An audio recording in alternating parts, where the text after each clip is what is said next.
packet pushers. Welcome to the IPv6 Buzz, where we dare to dive into the 128-bit address space wormhole. I'm Ed Horley. And I'm Scott Hoag. On the show, we discuss all things IPv6, strategy, design, deployment, and operations. And I'm Tom Coffeen. We've spent 20 plus years working with the IPv6 protocol. We run a consulting firm where we get IPv6 working for our customers. And we're here to share some lessons learned and how to avoid common mistakes. We're glad you joined us. Today, we're going to be talking with Nathan Sherrard about his session from Cisco Live US that he gave and what takeaways he's got from the audience. So Nathan, welcome to the show. Maybe give us a bit of background on your session at Cisco Live. Yeah, well, thanks for having me on after having listened to over 150 of these now, I believe. It's nice to be on the other side here. But yeah, as to Cisco Live, I'm sure a lot of your audience knows, but this is our big customer-facing technical conference. And we just recently wrapped up our US event in Las Vegas, where I was able to deliver two sessions. One was a 4-hour technical seminar along with two of my colleagues, and the other was a 90-minute technical breakout. And the breakouts, they've always been at the heart of Cisco Live, from the very beginning over, I think, 35 years now. But we have all sorts of other types of sessions there as well. I think you've participated in some of those in the past, right? But with mine, I proposed it a few years ago and I called it IPv6, It's Happening, ! And there's a double colon in there as well. So having a little fun with the protocol reference, but really trying to call attention to the fact that although IPv6 has been around seemingly forever, almost 30 years at this point, people should really take another look. And, for some, perhaps a first look. And just a little background, I'm in the US federal space. So with the OMB memo that came out several years ago, which you all have talked about, this has generated a flurry of activity, both within our customers and within Cisco as well. And so I thought it would be helpful to have a session at the conference that not only gave an introduction to the protocol, but really laid out where we currently are, how we got here, and where we're going next. So before I get to anything technical in my talk, I try to address that elephant in the room. So I acknowledge that people, including myself, have been hyped up on this in the past only for it to not go anywhere. And therefore, they're pretty skeptical. And so I want to explain to them why this time is different, right? Kind of the why now and why not previously. That's what everybody always asks. So we walk through all the data and the stats and the industry history and progress. So we highlight stats from Google and Cisco 6 Lab and Akamai, Facebook, even Cisco Live itself, so they can visually see how in the past 10 to 15 years that IPv6 has not just picked itself up off the mat, so to speak, but skyrocketed to, around 45, 50, even 60% in some cases. And so once they understand the landscape better, and this section takes about 20 minutes, so it's not exactly short, but then I think people are in a better position to want to pay attention and actually try to absorb the technical content that follows, knowing that it is relevant. It's not just a waste of their time. And from there, I give a refresher on the protocol, and I point them to a lot of the other sessions my colleagues give that go into a lot more detail in certain areas, whether around troubleshooting or first hop security, routing protocols, enterprise security, solicited node, multicast. There's some IPv6 only and mostly, some product specific ones on wireless design, ICE, SDA, SD-WAN, all some great content out there that my colleagues give. So shout out, Nicole, Eric, David, Fish, Peter, some others I'm forgetting.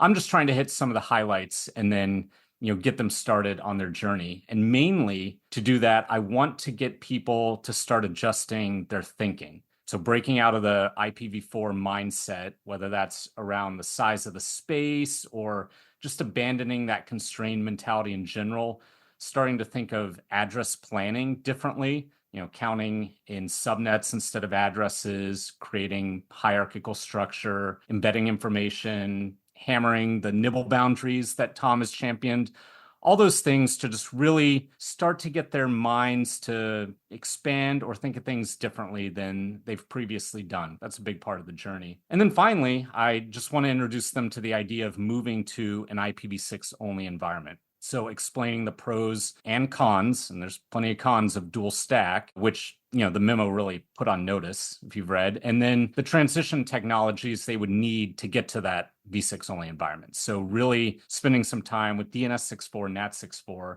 make sure they really understand that important tool in their tool belt that they'll be using. And, finally, although it's not a federal specific session, I do call attention to the fact that, this is where the government wants to go, and not just our government, but all the different mandates we see popping up from various countries around the world. I mean, it seems every month there's a new one or two that come along. So yeah, a bit of a long answer there, but that's the background on my Cisco Live session and why I wanted to do it. I guess people who attend your session are there because they want to know about IPv6. Those people who are still in denial about IPv6 wouldn't attend your session. So those people are really interested in hearing about IPv6. They're there for a reason. And when you present to the audience, if you get a sense of the questions they ask or talking to people before or after your session, what are kind of people's biggest obstacles that you run into? Is it lack of knowledge? Do they not have addresses? Do they not have training? What are they missing, or what are the things that prevent them from making more progress as enterprises? So all the above is the short answer, but there is a bit of selection bias at play, obviously. So the people at my session have chosen to be there. However, I do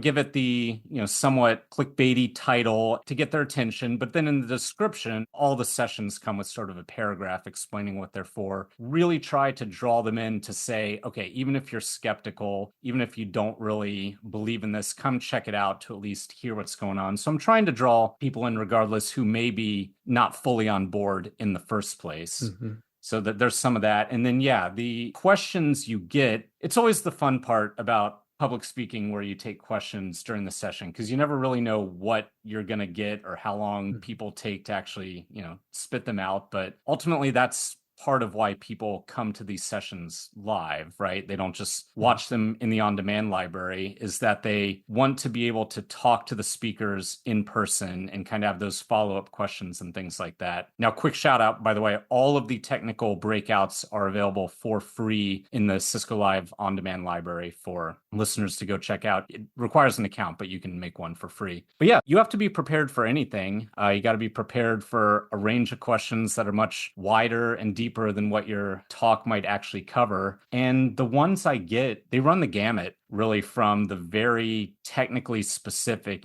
People want clarification on the difference between permanent and temporary Slack addresses, or how it affects the layer 4 protocols, or should they be mapping their v4 plan onto their v6 plan in some way? Spoiler, no. But most of them are actually more business oriented, and some of the objections you hear is where a lot of them go, like, why should I move if I have plenty of address space? Or one person was asking me, when's the right time to sell my v4 space to make the most money? But the most common ones are around, what are the business drivers? What's the executive messaging I can take back? They might be sold, but they need to figure out how they can message that within their organization to move other people along, or to get the right budget, or to get the right decision makers to sign off. So you have a lot of those type of questions pop up in various forms. And ultimately, we've talked about this a little before, but the answers there are both kind of a mix of carrot and stick, right? Explaining to people the new things that are available that they just weren't able to do before, which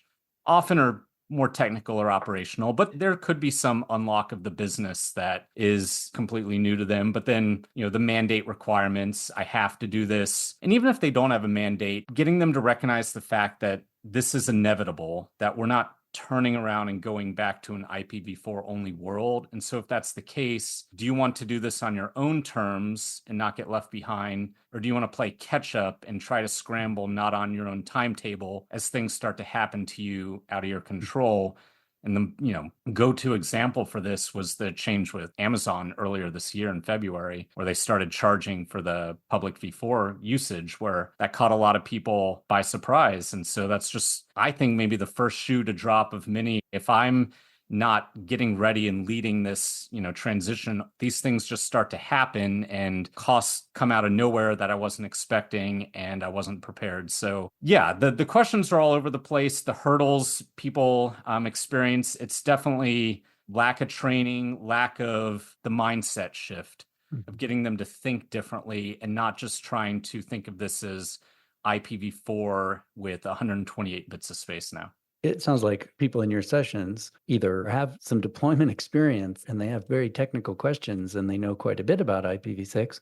But there can also be people in your session who are brand new to it, who are like, I've been hearing about this for a while. Let me attend this session and kind of get caught up to where the state of the art is, but they're brand new. And so you've got a pretty broad spectrum of experience in your session. It must be hard to teach to such a broad group. Yeah, I do try to set expectations at the beginning of it. It is a little tricky because you'll have people who they've never really seen this before and it's brand new and probably a little overwhelming. And then the people who they kind of know how the protocol works and they're there for some very specific information. And so you got to talk to a range. We do have, 1, 2, 3,000 level kind of groupings sessions are put into it. Cisco Live, mine, like most of them, is a 2,000 level, which is, it's going to be too deep for some people and too high level for others, but Can't keep everyone happy. Mm-hmm. I can just see Nathan up on stage and he's just turning into a barker. You too can sell your IPv4 space. Yeah. I was like, if I could time the market perfectly, I would be doing something else other than giving the Cisco Live talks. But do I hear 40? Do I have 40? I have 45. I have 45. No, I have 50. I have 50, 55. Okay, 56. Exactly. But I would say there's a limited time for questions during the actual talk. The most interesting stuff happens afterwards when people come up to the front to talk to you, either one-on-one or groups start to form. And this is not just during my session, but I attend all my colleagues' IPv6 sessions and hear the discussions that happen there too. And it's neat because you get to hear from a whole range of customers and market segments that I might not get to interact with on a regular basis with my day job. So it's pretty cool just to have that much broader exposure there. And yeah, that's where the most interesting conversations happen. Often they end up, you get kicked out of the room after a while. You head out in the hallway and continue talking with a group of people for 10, 15 minutes, or people see you at the lunch table with your speaker badge and start asking questions. And you can't escape and you can't actually eat your food. Yeah. I'm kind of like giving a mini breakout during lunch between bites. But yeah, you start to see some common themes start to develop over the course of enough of these just casual conversations. And Why don't you give us a walkthrough of what some of those would look like? Because I imagine it wouldn't be dissimilar for our audience to have many of the same sort of thought process or questions themselves. Yeah, it's going to be a lot of the same things you all see as part of your day jobs and what you talk about here on the podcast. I mean, one of the common ones is just the continued skepticism, especially if people didn't attend my session. So I'm having to catch them up. I do a lot of a speed run of those first 20 minutes in a 30-second elevator pitch. So lots of those, not just at Cisco Live, but even internally and people I, know my personal life. There's a lot of, is this really happening? Is IPv6 finally becoming a thing? And so you have to quickly go through all the stats and convince them, yes, it is. Here's why you need to take it seriously. Yes, here's why your skepticism was, legitimate in the past, but less so in 2024. The other big one is just that IPv4 mentality you really start to see coming across. So you can almost see as you're talking about certain facets of IPv6, people struggling with it, like inside their heads in real time going, oh, I don't know if I can do that. That's not right. Or that feels wrong in some way. And getting them to just break out of that constrained mentality I mentioned before, explaining how big 128 bits really is, that yes, most of this will go to waste and that waste is okay. I joke that, I'm always worried the sustainability people are going to come by my session and start asking me questions because I talk about waste a lot. And I'm like, no, it's just logical constructs. You're not really, violating any green initiatives. It's fine. But yeah, you see that IPv4 mentality come out a lot and you sometimes see it, in real time with people. I'm sure you all get a lot of that too. Yeah, I've been trying to avoid the word waste with the principle around it of just saying like it's just unused, right? And so it doesn't matter whether you use or don't use it. It's just unused as opposed to wasted. That's probably better. I might switch my messaging going forward, but it's hard. Plus, like you said, it's just a logical construct. Like who cares if you're not using it or not? It doesn't really matter. It doesn't really impact anyone. So especially with this, how large the address space actually is. And I think a lot of people struggle with understanding, like you said, sitting down and doing the hard math about like what it takes and how big of an address space we're actually dealing with. It's a hard concept. It's hard to wrap your head around. Yeah, I have to remind myself that people don't have the same experience of dealing with like what is 2 to the 64, what is 2 to the 128. I'd done a fair bit of cryptography type training in my past, and so I was familiar with those bit sizes and security strength. So it's always made sense to me, but for most people you talk to, they don't really grasp until you go through a bunch of examples and analogies to really make the point. Yeah, you'd spit out the word 340 undecillion addresses. That doesn't mean anything to anyone. It's not really a relatable piece of data, right? So it's sort of like, yeah, okay. It's definitely one of those things that's a struggle. I think, personally, most of the theme sets that we hear, both on the show that we cover, but I've heard previously in Cisco Live, because I was graciously invited to come and do some Cisco Lives back when Tim Martin was doing this before you. And he kindly let me join in. But I think one of the things that's always fascinating to me is how many people are so actively wanting to retire before they have to do anything. I don't know if you hear that on a regular basis. It's just sort of a funny thing. Yeah, it reminds me back in the TDM to voice over IP transition days where you definitely met the people who were saying, I only need 2 or 3 more years and I'm retiring. I can just put this off. Yeah, 100%. But going back to the common themes, another one that pops up is people who got too small of an allocation from their RAR, the regional internet registries. Yeah. And I hear them say, I like what you said, but I can't do this or that because of whatever reason. And my answer is usually you need a bigger block. Like you just got to go back to Aaron or Ripe or whomever and get a bigger block. It'll give you a lot more flexibility and just make your life way much easier. And sometimes it's, oh, well, I'm not in charge of that or the right person. And it's, well, you need to find that person in your organization and explain to them they need to go get a bigger block. I see that pretty frequently. There's no need to unnecessarily tie one arm behind your back. Like you can get the space, go get it. And then it opens up just so many more options for you to have flexibility and you're not back in this, constrained bit squeezing mentality. Yeah, that's a good point. That's a recurring thing for us also, and definitely in the work that we're doing. And I think the overall, many folks in the V6 community are doing the left shift initiative, right? To try and gain more prefixes, more space for flexibility in the network design, not necessarily in the host, right? We don't have to worry about that side of it, but definitely in terms of how you scale or build networks and just understanding that you don't have to use it all. You don't even have to put a label on it. Like you can just have portions of your address space and just not label it, say for future use, and never think about it again. Exactly. We go through the examples of how ridiculous it would be to try to exhaust a /64 and how many hosts would be required. So it doesn't matter if you have 2 hosts or 2 trillion hosts, 99.99+% is, I guess, unused is the word I'm going to use going forward, is unused. And so then jumping from there to the subnet space, yeah, you go get a /32, and that gives you 4 billion subnets, and saying you're not going to use 4 billion subnets. Most of them will be unused, but that's okay, right? Because it allows you to create hierarchy and structure and embed information. And you're not counting hosts. You're not even counting subnets, really, because again, you're not going to use 4 billion subnets. You're counting nibbles or, layers of your hierarchy and going from there. Yeah, that's a great point. And I think many people don't understand that the useful part of it is the fact that you have that flexibility in designing your address plan and giving you the capability to do things like, I don't care if a site is 2 people or, 10,000 people on a campus, I can assign the same size fixed configurations for both size entities to keep things super consistent and normalized for what I want to do, which makes automation easier. It makes security policies easier. It makes there's just a lot of things that fall out as a benefit in doing those sorts of things, and being able to highlight that for folks with real world examples, like something tangible, which I know you sort of show in your presentation, right? Is, hey, this is how you need to think about these problem sets going forward. Don't take your V4 limitations and bring them into the V6 world, right?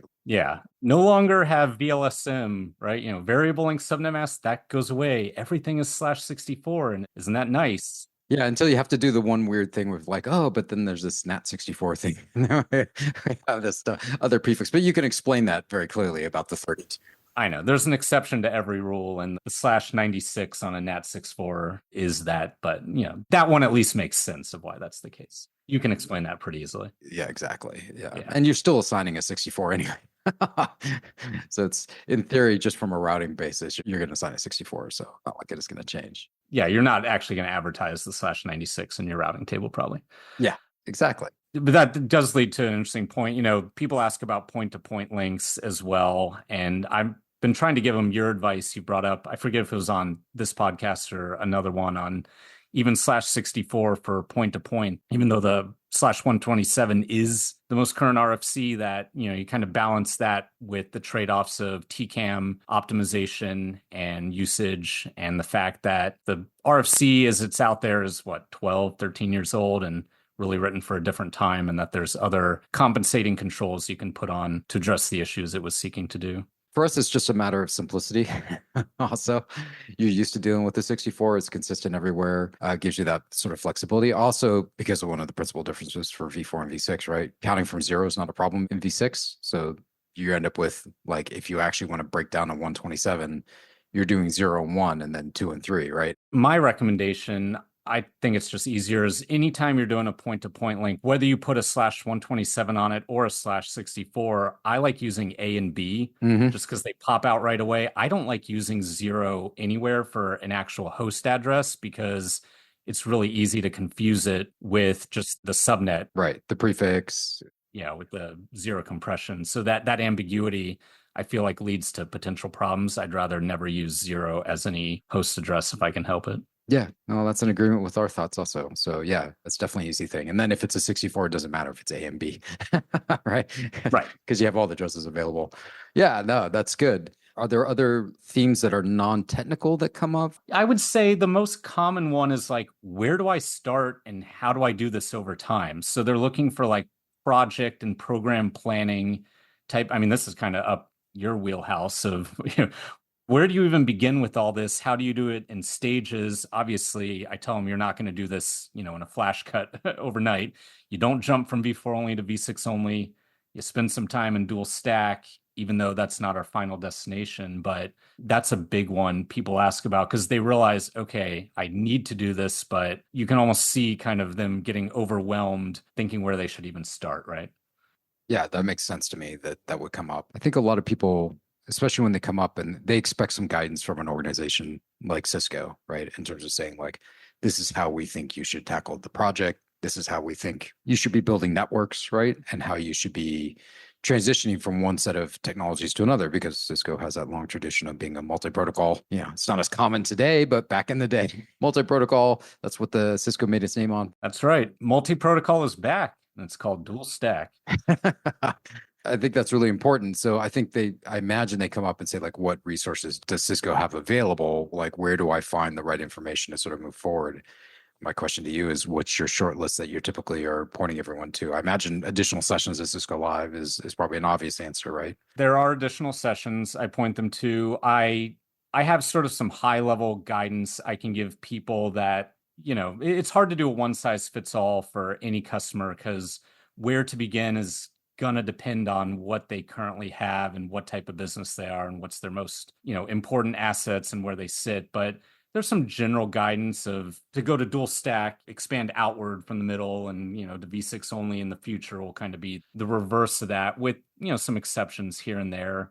Obviously, getting to their DMZ and some of the technologies you could do in front of servers or data centers. First step, making sure you address the WAN edge and then the core of the network, testing routing, protocols in the core before you start turning on router advertisements on the access network. So we have some advice we can talk to in a short time period. And then from there, obviously we have services organization. And I also recommend you all when it comes up as well. So yeah, it just depends on the customer and where they're at.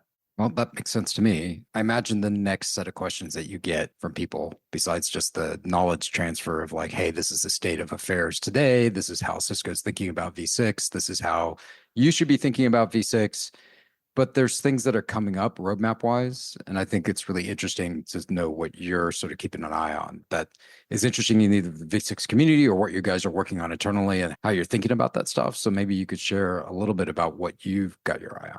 There's several things there. I mean, one is what we're going to do with Android. Going back to the common themes, I didn't mention that, but that's the question everybody asks in terms of once they start learning about Slack versus DHCP and O, We spend, all this time learning DHCP and Android doesn't support it. What do I do next? And if I don't have that, how do I deal with tracking and logging and multiple addresses and addresses that change? And you start to see just fear creep into the eyes of, how am I going to do this if I don't have DHCP anymore? And so obviously some of these things exist already today. We can do radius accounting with ICE. You can glean information in a variety of forms. You can scrape neighbor tables. You can have device tracking, fire off type stuff. But, looking at some of the RFCs proposing registering via DHCP, even though you might not actually acquire your address that way. I think Eric might have mentioned this on the previous podcast, but that's something to keep an eye on as people flesh out how they're going to operationally keep track of addresses in a world that looks quite a bit different from IPv4. Another one to keep an eye on is what's going on with multi-homing developments. So there's lots of iterations of the draft out there describing kind of the pros and cons and what we should really be doing for multi-homing going forward that doesn't, end up falling down the ladder of choices down to NAT66. So just keeping an eye on sort of the IETF thinking that's going around there, because a lot of people, ask about that. They say, can I do NAT at my site? Should I be doing that? Which type, if so? Or should I be pushing down, prefix delegation blocks from my service provider? They're realizing that they have some choices in front of them, and there's not a straightforward, easy answer there for, every situation. I would also say IPv6 mostly is something that people are asking about. We're trying to include a bit more in our presentations, trying to explain the differences of, okay, there's DHCP option 108. Let's think about what that does and why it was put out there. Then there's CLAT on the host, which is something different, but often complementary to that. What does that actually do? And then, the helper components that come along, whether that's pref64 or the IPv4 only .ARPA address, but just trying to explain to people what their options are out there in this IPv6 only versus IPv6 mostly arena, and why you may want to look at one versus the other. And, ultimately, I don't know if you agree, but in my mind, it just comes down to, are you going to have the network force this on people? Or are you going to let the network be somewhat agnostic, a lot fewer changes required for it, and you kind of leave it up to the host to do your transition to IPv6 only for you, rather than forcing it from a network perspective? So they're kind of on the honor system rather than you turning off things and they don't have a choice, right? I imagine that's a conversation you probably are seeing with some of your customers. I definitely think it's one of those cases of like, what do you do as a business, right? So if you're a strict command and control business, you have control over the end clients in a very specific way. It's much easier to move to v6 only because you have very discrete controls. You understand everything that's going on. When you have a little bit looser environment, or maybe not as much control over the end client devices, you definitely need more flexibility. And I think IPv6 mostly gives you that knob to sort of turn to, trying to get there as best you can, but you can only go there at the rate that those end clients have the capability to support what's going on in the environment. Yeah, I think that's fair.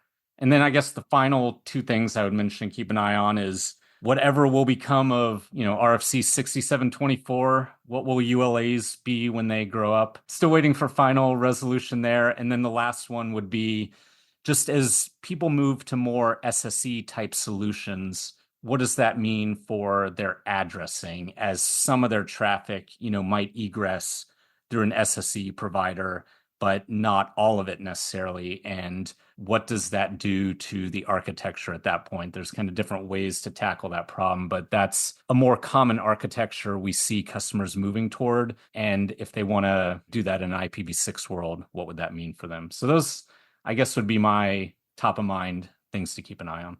Yeah, those all make sense to me. I guess we'll drop in the show notes maybe some links to your Cisco Live presentation.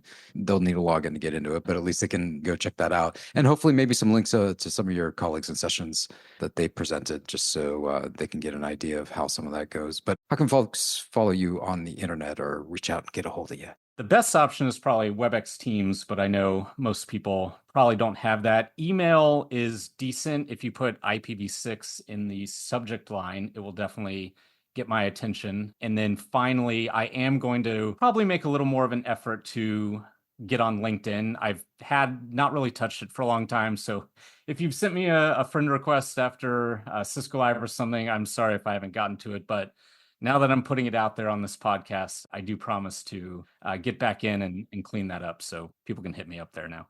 Awesome. Well, fantastic. Thanks so much for coming on the show. I really appreciate it. Yeah, thanks for having me on. Thanks for joining us for this episode of IPv6 Buzz. If you've got feedback or a follow-up on this topic, send us a message at packetpushers.net/FU. We'd love to hear from you and continue the conversation. Also, on packetpushers.net, you'll find a range of deep dive technical podcasts for IT pros, including heavy networking, heavy wireless, and day 2 cloud. There's a whole lot more on the Packet Pushers site as well, such as tutorial videos and a networking job board to help you find or fill your next great role. So whether you're deep in your career or just starting up, Packet Pushers is the place to go to grow both your skills and your personal network. So long and until next time, we'll see you on the IPv6 internet.